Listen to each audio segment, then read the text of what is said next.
It is Wednesday, March 6, 2024, and time for your midday edition of the news. I'm Deandrea Hamilton.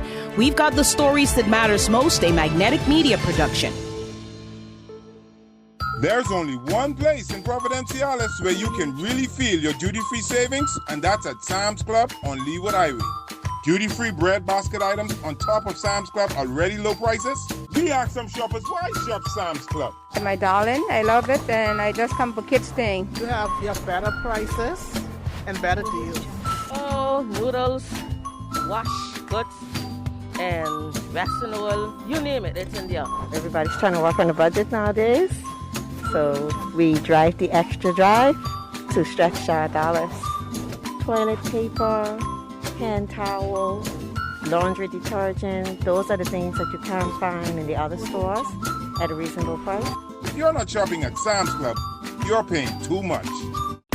It is official. Jamel Robinson and Kyle Knowles have been sworn in as Deputy Premier and Minister with responsibility for public safety and utilities, respectively. They were appointed by Washington Mizik, the TCI's premier, who said it was a great pleasure to welcome the two young men into the cabinet in these roles. He also addressed for the first time the demotion of E.J. Saunders, All-Island member, who it seems was fired for issuing a leadership challenge to Mizik during the PNP convention. The premier says he and Saunders are not enemies and are still working together to fulfill the government's mandate.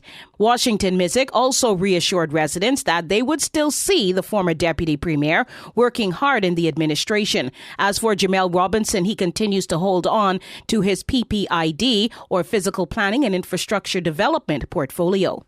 We go now to Rashaed Esson, who has a special report on the success of the Bob Marley movie, One Love. Bob Marley One Love, in its third week since its release on February 14, is closing in on a huge milestone at the global box office as it's about to pass the $150 million mark worldwide.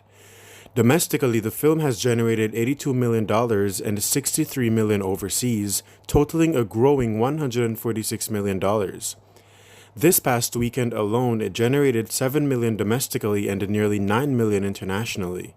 One Love is yet to open in any new markets, but this month it is scheduled to debut in several Asian countries, according to reports. Magnetic Media is your news leader. Remember, we're online at magneticmediatv.com. That's where you can get the full length of these stories and more. What are informal settlements?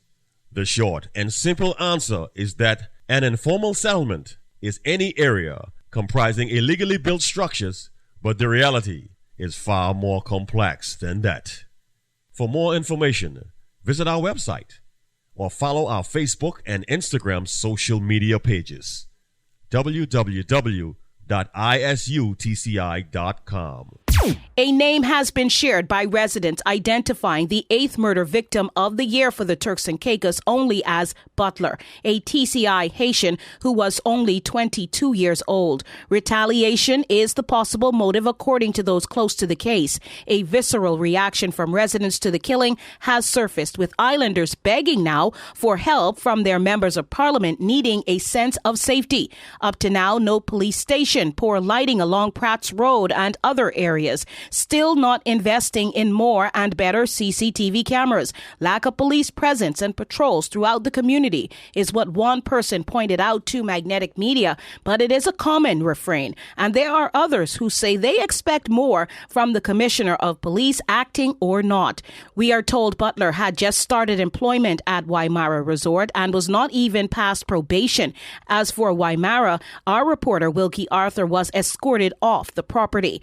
We did manage, however, to speak to the hotel manager and were told that there was no statement from them at this time, though they did promise one would be issued eventually. It is another reckless and striking gun incident unraveling amongst unsuspecting residents and possibly in plain view of tourists and their families.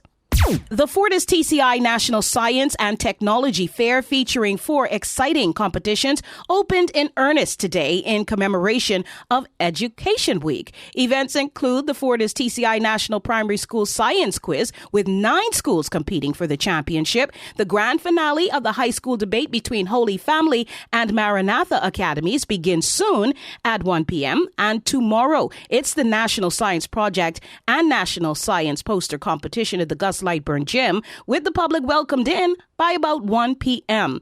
It's the 12th time around for the fair, according to Fortis TCI, and awards to the winners will be presented in a special ceremony at 5 p.m. also at the gym.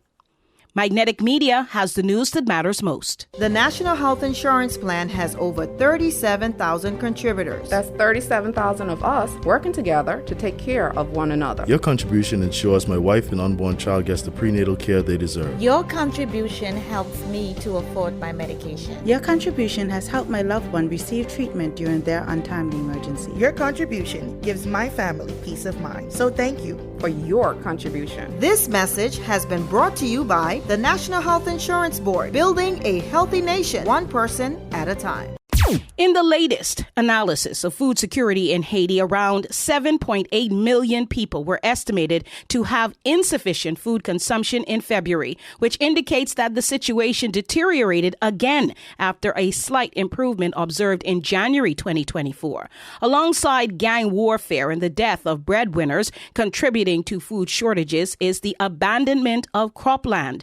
The World Food Program says this is especially prevalent in eastern areas like Artibonite, where over 7,000 acres of rice land was abandoned as the area became more unstable. That does it for the Midday Edition. We're back at 5 with your TCI World and Regional top stories. Thank you for joining us.